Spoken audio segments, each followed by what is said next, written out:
I'm in the middle of rereading Seneca's letters. I first read Seneca's letters when I was in college. I bought Letters of a Stoic, the Penguin Classics edition. This would have been 2006, 2007. And I've reread it a bunch of times now. I'm actually in the middle of going through this one. This is a new translation, not a new translation for me. This is the Loeb edition. And the reason I'm rereading it is that it's been a while since I read it, and I wanted to go back to something that had been so influential to me. There's this great line, it actually appears in Marcus Aurelius' Meditations. He says, "No man steps in the same river twice." And the idea being that although it's the same book, I've changed, the world has changed, even in the 10 years, maybe a little bit how people see Seneca has changed. And so I'm getting all sorts of new things from it. So you can look at my notes here. All these different pages, I folded all these pages. It's filled with writing. You wouldn't think it would be filled with writing and observations, given that I've already read it, given that I've written books about Seneca, but I'm getting something new out of it. And that's really the importance of rereading. And Seneca himself, he talks about this in one of the early letters, which I was just rereading. He talks about how he's suspicious of people who read only very widely, who sort of flit from book to book. He's saying that you actually have to sort of dwell on a number of master thinkers, and that the more times you read them, the deeper you go into the material, the more that sort of gets absorbed into your system, and the more, ideally, is the whole point of reading and philosophy is to turn words into works. So if you're just accumulating as many words as possible, you're not doing it. It's about training, it's about muscle memory, it's about absorbing it into your soul.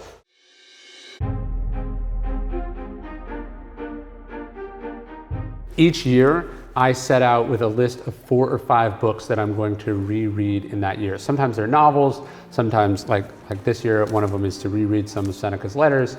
I set out to reread books that I think I've either drifted a little bit away from, that I think I might have a different take from, maybe I was just so fond of, I have such fond memories of, I want to sort of re-engage with. The idea is I'm actively seeking out books on a regular basis to reread, to sort of step in that river again and see how much it's changed and see how much I've changed. This is Fahrenheit 451. This is my copy. I bought this in high school. I had to read it for class. And then about 3 or 4 years ago, I was like, I haven't read that book in a while. I wonder, I'm gonna reread it. And it's like when I'd read it the first time, I interpreted it as this idea of a book about censorship, about how government censors and keeps information from the people. But I realized that I totally missed the point when I'd read it when I was in 9th or 10th grade. Actually, Fahrenheit 451 is about how we censor ourselves. He talks about how that censorship came from the bottom up. It was people not wanting to offend other people or be offended by other people that led to the book burnings.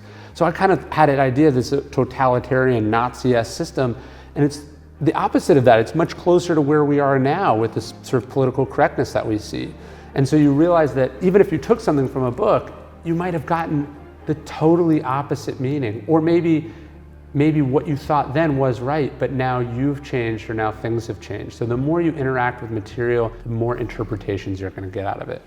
One of my other favorite books is Stephen Pressfield's War of Art. My copy of this book is 10, 12, 13 years old now. And it's filled with all sorts of different notations and, things that I took from it. Because when I read it at 19, I didn't know anything. I hadn't written anything. It's actually a book I try to reread as I'm starting out with each new creative process. It's like a kick in the pants. It's inspirational. I'm trying to take it to a higher level with each book. So, I have books that I reread each time. One of the other books I read Tolstoy's Calendar of Wisdom every year. I'm on my, 2.5 years in.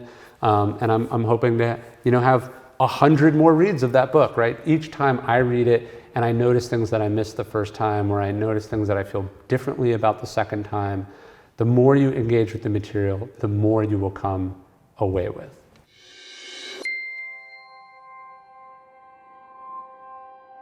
Epictetus is like the philosophers were not content with mere learning, but you have to add practice and training. Too easily we forget what we learn and it just sort of goes in one ear and out the other. And so what rereading is really about is about taking our understanding of the ideas to the next level.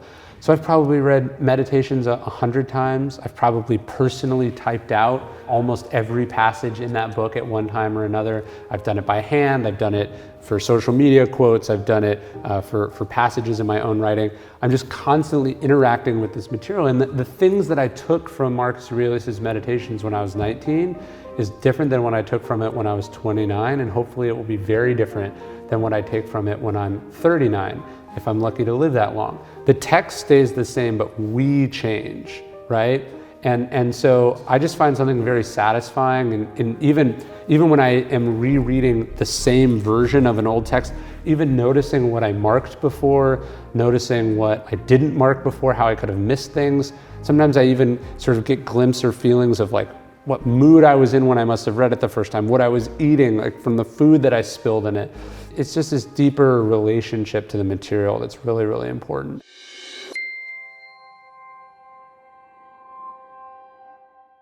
In the ancient world, you gotta realize, like, they didn't have access to unlimited amounts of books. They didn't have Audible subscriptions. They didn't have Scribd. They didn't have a library they could go to check out books. So they were forced to have a much deeper relationship with the material. These books were precious items. They didn't take for granted. They didn't read a few pages and then move on, right? They didn't speed read through them. They dove deep into the text. They memorized them. In meditations, you see even all the kinds of quotes that Marcus Aurelius is pulling, likely from memory, from his deep reading of other material that he's poured over himself. And so, don't be content to just read something once, but read it over and over and over again. You fully have to absorb the material. You've got to become one with it. It's got to become one with you. And then you have to change and go out and experience things and then come back to the material and engage in that process over and over again. By the way, if you are looking to take your reading to the next level, this thing we're talking about here, the sort of active rereading strategy, is something we talk a lot about in our reading course. You can check it out. It's the Read to Lead course from Daily Stoic. Harry Truman said that not all readers are leaders, but all leaders are readers. You have to be. I think reading should be an active practice. It's a skill you have to be getting good at. You have to invest in. You have to train yourself in. And so you've got some of our best strategies there, inspired by the Stoics, inspired by my practices, inspired by some of the experts we talked about. You can check that out at dailystoic.com/read.